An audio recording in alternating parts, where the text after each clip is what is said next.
I really don't like to get political, but it's presidential election time, y'all. So I just wanted to give you a brief overview of what's going on with this election.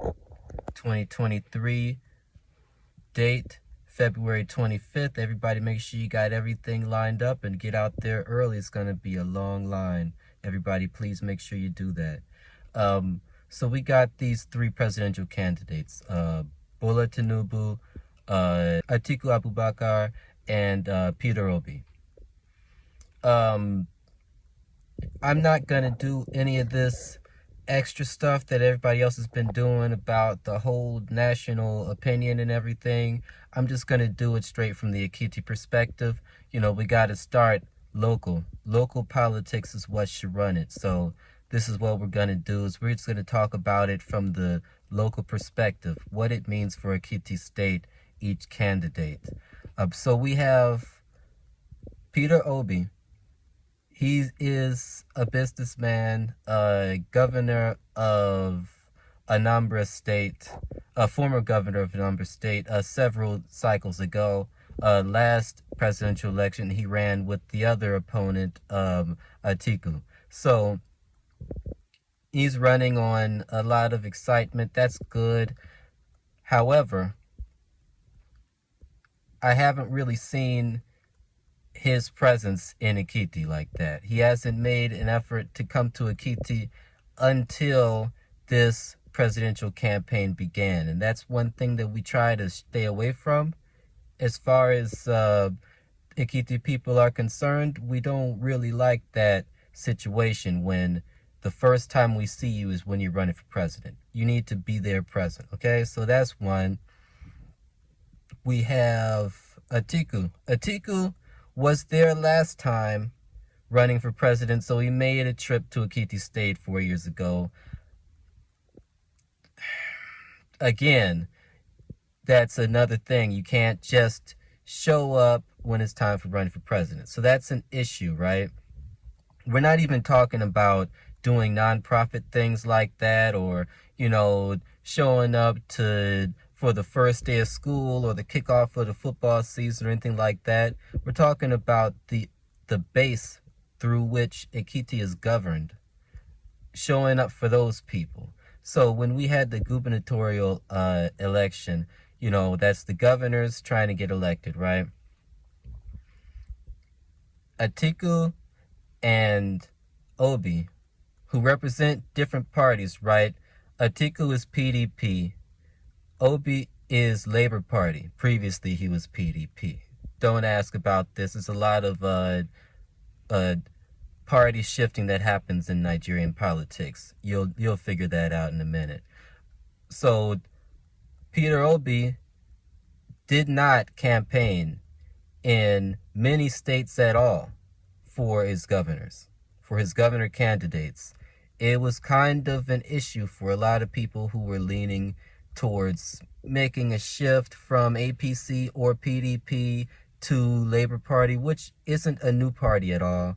But Labor Party is coming to the forefront now because they have somebody who was previously on a ticket who has a little bit of name recognition due to that and his tenure in Anambra State. So that has really put some fuel into their gas tank, so to speak, and they've been all over the place talking about things. That's good, right? That's good for politics.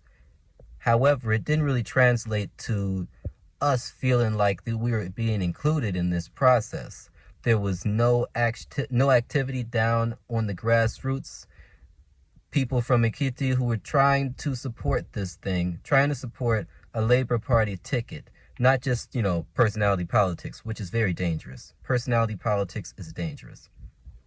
So they're trying to vote for Obi, but that meant, what's the governors looking like? What's House of Reps looking like? What's Senate looking like? Okay, can we get some of this put together? Pretty hard for them to get in touch with people.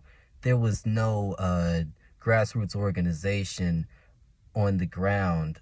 There was no state organized situation.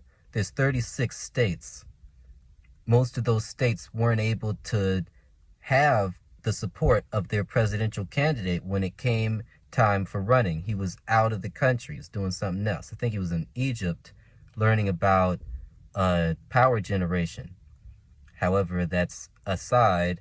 That power generation company that they were learning from Siemens already is in action in Nigeria by word of the current president, Buhari, who brought them in, I think it was a year or two ago.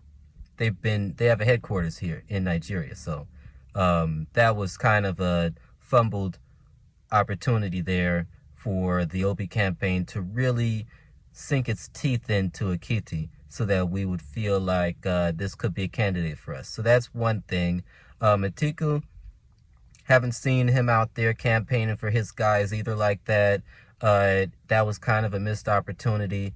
You know, Ekiti is kind of like Ohio and Pennsylvania are when it comes to the presidential campaign.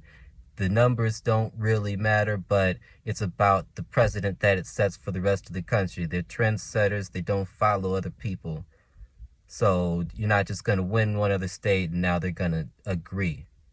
You got to come there. Fountain of knowledge is what it's called. So the only person who actually has been present in Ekiti politics beyond his own personal running for office is the former Lagos governor, and some people would say political mastermind, some people would say some other things, Bola Tinubu. Tinubu is actually an active participant in Ekiti politics. He brought all the governors that they were trying to get elected to Ekiti so they could support the Ekiti candidate. He brought 4 years ago, he was 11 months ago, he was there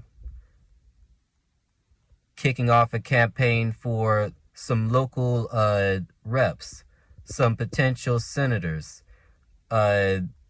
He was also there several years ago when it was time for Senate and House stuff again. He's been present there on and off for the past 8 to 10 years, active in Ekiti politics.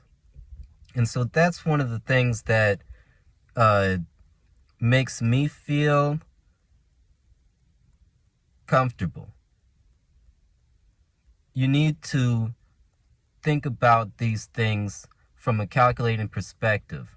When they get into office, what's going to happen, right? So if someone doesn't give you any time of day before they become president, you shouldn't be expecting to get more effort and time after they become president and they literally have to rule these 36 states. That's a lot. You know, they won't have the time unless they already successfully made time for you. And unfortunately for the other two candidates, the other two major candidates, there's a bunch of candidates, but there's two major ones and Tinubu. Tinubu's the only one who actually has had the time of day for Ekiti. So by default,